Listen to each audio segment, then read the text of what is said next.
Assalamualaikum warahmatullahi wabarakatuh.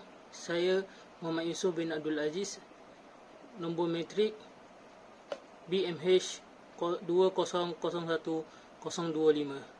Apa yang saya dapat daripada dinamika Islam di Malaysia? Banyak perkara yang saya belajar, antaranya Islam agama persekutuan, asas-asas Islam, maqasid dan tasawur Islam, tamadun dan peradaban, pembentukan keluarga, pembentukan masyarakat, pemerintahan dan pentadbiran, perundangan, ekonomi dan kewangan, seni dan keindahan, cabaran Islam semasa. Tetapi hari ini saya akan mengulas tentang Islam agama persekutuan di Malaysia. Pertama, Islam adalah agama persekutuan yang saya dapat dalam tajuk ini adalah sejarah kedatangan Islam ke tanah Melayu.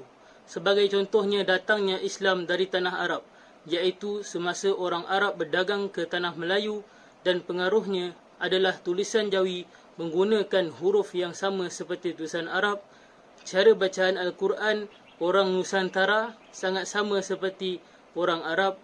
Bukti catatan sejarah jelas menyatakan Raja-Raja Melayu telah diislamkan oleh pendakwa dari Timur Tengah.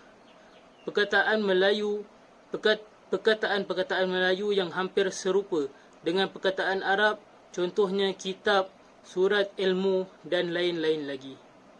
Selain itu, Islam dibawa dari Cina dan Campa.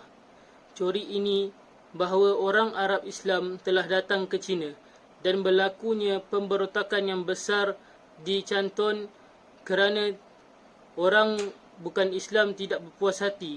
Ekonomi dikuasai oleh orang Islam. Mereka telah membunuh lebih 100,000 orang asing dan sebahagian daripadanya adalah orang Arab Islam. Orang Arab Islam telah melarikan diri ke Kedah dan Palembang dan berkembangnya Islam di situ. Seterusnya, Islam datang dari India. Mereka mengaitkan kedatangan Islam dari India kerana berlakunya hubungan perniagaan dan kebudayaan dan persamaan mazhab Syafi'i antara masyarakat Nusantara dan India. Seterusnya, tajuk kedudukan Islam dalam perlembagaan. Yang pertama, umat Islam telah mengamalkan ajaran Islam sejak 500 tahun lalu hingga menjadi budaya dalam masyarakat. Yang kedua, walaupun negara telah diambil oleh British, namun soal agama tidak diganggu oleh mereka. Ketiga, berlakunya perlembagaan Malayan Union dan perjanjian persekutuan tanah Melayu, tetapi adat istiadat orang Melayu dan agama Islam masih tidak diganggu. Yang keempat, perkara 3, perlembagaan Malaysia telah diisytihar oleh British bahawa Islam sebagai agama persekutuan di Malaysia. Seterusnya, kepentingan perlembagaan. Yang pertama, menjamin kestabilan politik dan sistem pentadbiran yang cukup dan berkesan. Yang kedua, menjamin keselamatan dan kesejahteraan rakyat Malaysia, rakyat tanah Melayu. Perlembagaan telah menentukan hak asasi rakyat seperti kebebasan bersuara.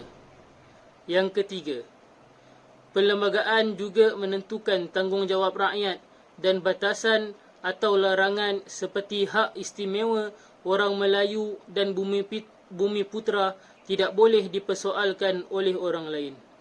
Yang keempat, memudahkan perpaduan nasional dan pembangunan di negara Malaysia.